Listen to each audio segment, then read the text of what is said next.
তাই যাতে বন্ধুরা পুজো আপনাদের পরিবারে, আপনাদের জীবনে পরম সুখ, শান্তি এবং সৌভাগ্য রূপে আসে, মায়ের কৃপায় আপনাদের মনোবাসনাও এই পুজোর মধ্যেই পূর্ণ হয়ে যায়।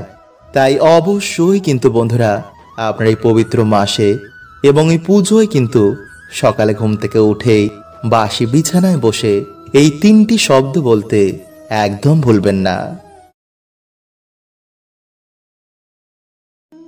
বন্ধুরা আপনারা দেখেছেন হয়তো যে যখন আমরা মন দিয়ে ঈশ্বরের পুজো অর্চনা করি তখন আমাদের চোখে জল চলে আসে, এবং সেই সময় যদি আমরা কেঁদে নিজের মনের ইচ্ছা বলি, তো আপনি কি জানেন যে আমাদের সাথে ঠিক কি ঘটবে?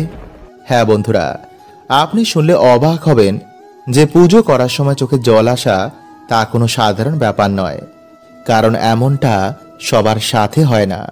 তাই বাস্তবের কারণ জানলে আপনারা চমকে উঠবেন।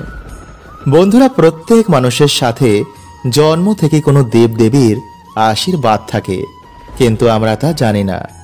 তাই আজকের ভিডিওতে বন্ধুরা আমরা জানব যে এমন কোন অজানা শক্তির কৃপা আপনার ওপর রয়েছে। তাই অবশ্যই বন্ধুরা ভিডিওটি পুরো দেখবেন। আর চ্যানেলে বন্ধুরা নতুন হলে চ্যানেলটি সাবস্ক্রাইব করে পাশের বেল আইকনটি অল করে রাখুন, আর কমেন্টে লিখুন হর হর মহাদেব ও জয় শ্রীকৃষ্ণ।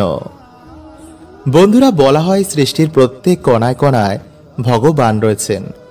ভগবান ছাড়া বাস্তবে কিছুই নেই, কিন্তু আমরা এই মায়াতে পড়ে মিথ্যাই সংসারকেই সত্য মনে করি, যা একদিন নষ্ট হয়ে যাবে।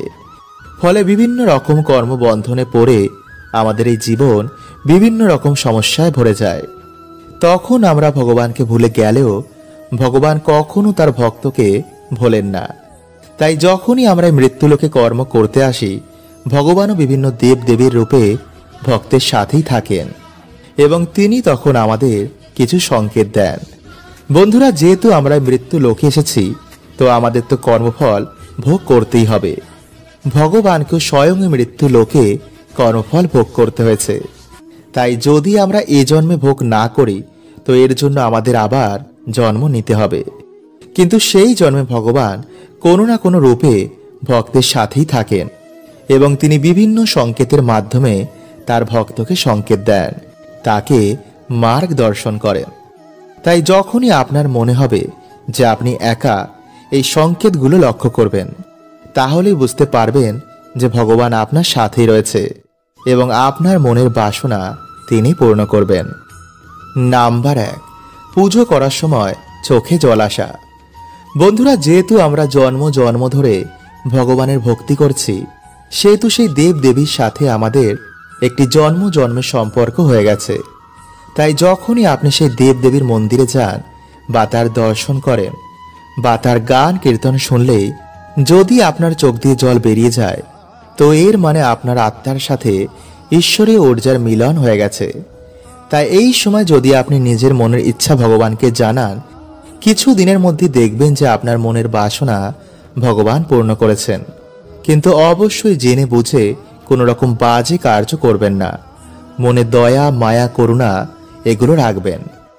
নাম্বার 2, প্রদীপের আলো বেড়ে যাওয়া।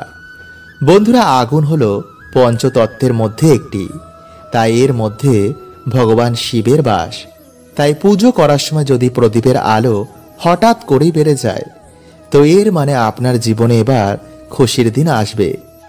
নাম্বার 3, যদি হঠাৎই পুজো করার সময় আপনার শরীরে শিহরণ দিয়ে ওঠে, আপনার লোম সব দাঁড়িয়ে যায়, তো ভাববেন আপনার আশেপাশে কোনো দেব দেবী রয়েছেন। নাম্বার 4, যদি কোনো ঠাকুরের মূর্তি বা ফটো দেখার সময় আপনার এমন মনে হয় যে আপনাকে দেখে ভগবান হাসছেন বা আপনাকেই দেখছেন, তো এর মানে ভগবান আপনার ওপর খুবই প্রসন্ন। এছাড়া বন্ধুরা, যদি আপনার স্বপ্নে দেব দেবী আসেন, তো আপনি খুবই ভাগ্যবান। বন্ধুরা, ভগবান শ্রীকৃষ্ণের অনুসার এই মানব শরীর অত্যন্তই দুর্লভ হয়, কারণ এই মানব শরীরেই আমরা একমাত্র ঈশ্বর প্রাপ্ত করতে পারি। তাই যদি আমরা শাস্ত্রের অনুসার কিছু নিয়ম পালন করি, তো অবশ্যই বন্ধুরা আমরা জীবনে সুখ সমৃদ্ধি প্রাপ্ত করব। কারণ বন্ধুরা, আমরা জন্ম নিতেই আমাদের ওপর তিনটি ঋণ চেপে যায়, আর সেটি হলো পিতৃঋণ, দেবতা ঋণ আর এই প্রকৃতির ঋণ। তাই এর থেকে মুক্তি পাওয়ার জন্য প্রত্যেক দিন মানুষের কিছু কর্ম করা উচিত। এতে সেই ব্যক্তি সমস্ত প্রকার ঋণ থেকে এবং অজানা পাপ থেকে তার মুক্তি হয়ে যায়। ফলে তার জীবনে এসে পড়ে ঈশ্বরের বিশেষ কৃপা।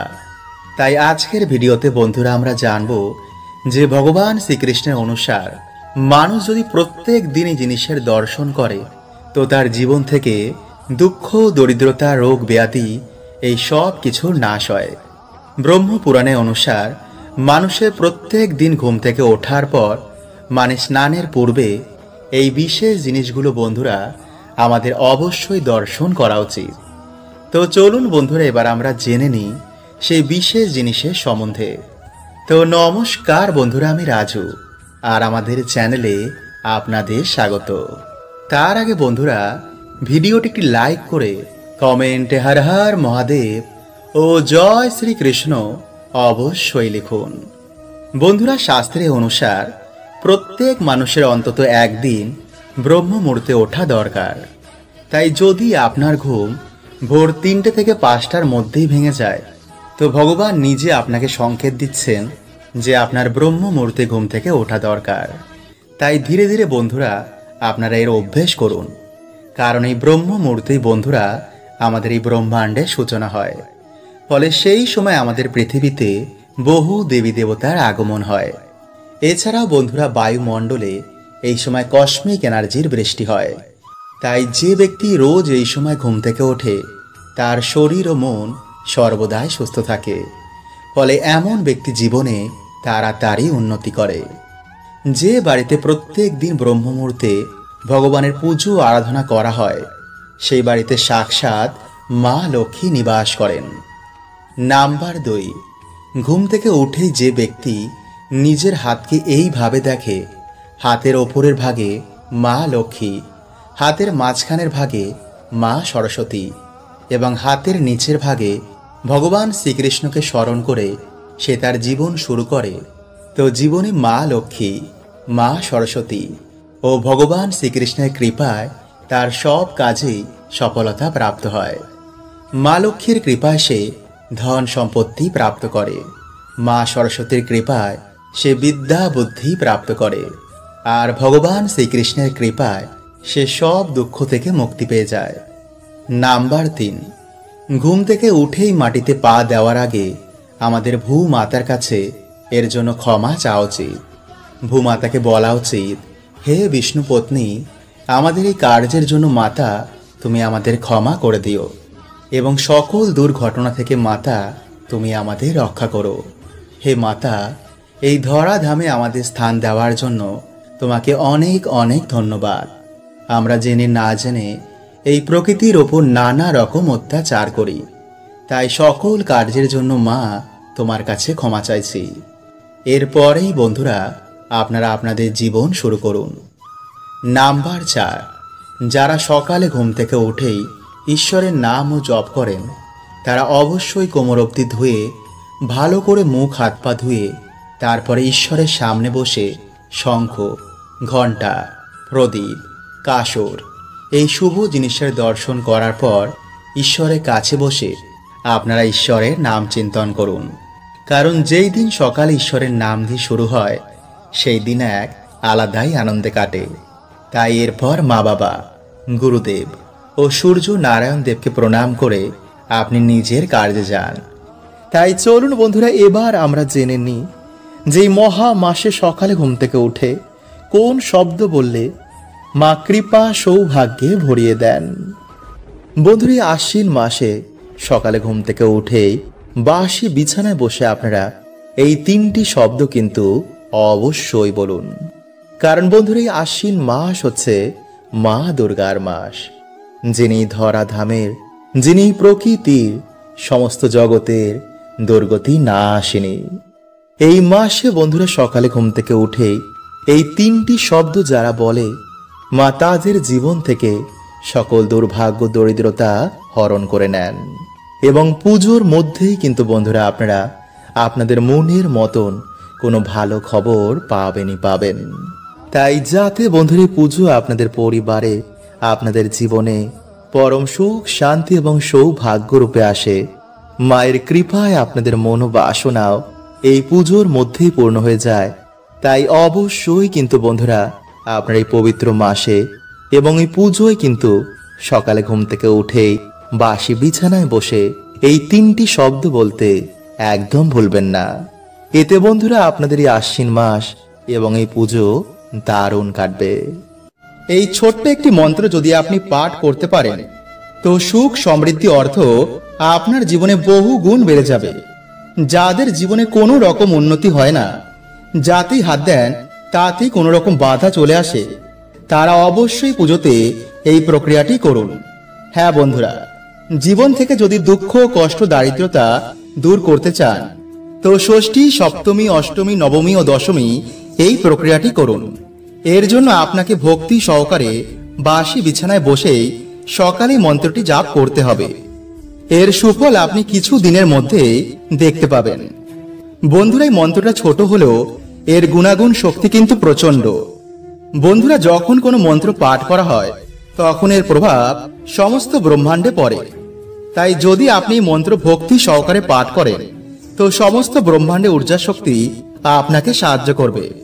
আর তখনই আপনার শরীরে একটি শিহরণ হবে, আপনার সারা শরীর কম্পিত হতে শুরু করবে। এতে কিন্তু ভয় পাবার কিছু নেই। এর মানে আপনার শরীরে পজিটিভ ঊর্জা প্রবেশ করছে। যার ঈশ্বরের প্রতি অগাধ বিশ্বাস থাকবে তো তার কাজ তাড়াতাড়ি হবে। শুধু এতটাই নয়, এই মন্ত্র এতটাই শক্তিশালী যে আপনার জীবনে আসা সকল বিপদ থেকে এই মন্ত্র আপনাকে রক্ষা করবে। তো চলুন বন্ধুরা, এবার আমরা জেনে নিই কি সেই মন্ত্র। তো নমস্কার বন্ধুরা, আমি রাজু আর আমাদের চ্যানেলে আপনাদের স্বাগত। তার আগে বন্ধুরা, ভিডিওটি একটি লাইক করে কমেন্টে হর হর মহাদেব ও জয় শ্রী কৃষ্ণ অবশ্যই লিখুন। বন্ধুরা, আমরা সবাই জানি যে এই ব্রহ্মাণ্ডের আদি শক্তি হচ্ছেন মা দুর্গা। তার 10 হাত বোঝায় যে তিনি 10 দিকে রয়েছেন। এমন কোনো স্থান নেই, এমন কোনো দিক নেই যেখানে মা মহামায়া বা আদি শক্তি নেই। তিনি সাকার রূপে সন্তানদের কাছে দুর্গা পুজোতে আসেন। বাস্তবে তিনি তো অনন্ত। তার ভিন্ন ভিন্ন রূপ আমরা ভিন্ন ভিন্ন নামে জানি। তাই মন্ত্রটি যদি বন্ধুরা আপনারা পাঠ করেন তো আপনার শরীরের চারিদিকে একটি পজিটিভ শক্তির বায়ুমণ্ডল তৈরি হবে। আপনাকে দেখে মানুষ আকর্ষিত হবে, আপনাকে সবাই গুরুত্ব দেবে। ফলে কাজের জায়গায় আপনার মান বাড়বে, স্বামী বা স্ত্রী আপনাকে সম্মান করবে। যে কোনো কথা আপনার লোকেরা মন দিয়ে শুনবে। থেমে থাকা ব্যবসা আবার উন্নতি করবে। তাই পুজোর কদিন বন্ধুরা ভুলেও হাতছাড়া করবেন না। আর সেই মন্ত্রটি হলো বন্ধুরা, ওং হ্রিং দুর্গে দুর্গে রক্ষিণী রক্ষিণী স্বাহা ওং দুর্গা দেব্যই নমো নমঃ। বন্ধুরা, আরেকবার বলছি, ওং হ্রিং দুর্গে দুর্গে রক্ষিণী রক্ষিণী স্বাহা ওং দুর্গা দেব্যই নমো নমঃ। বন্ধুরা, এই মন্ত্রটি আপনারা বাসি বিছানায় বসে 3 বার জাপ করবেন আর মাকে নিজের সকল মনস্কামনা জানাবেন। তো আজকের ভিডিওটা বন্ধুরা এতটুকুই। দেখা হবে পরের ভিডিওতে। হরে কৃষ্ণা।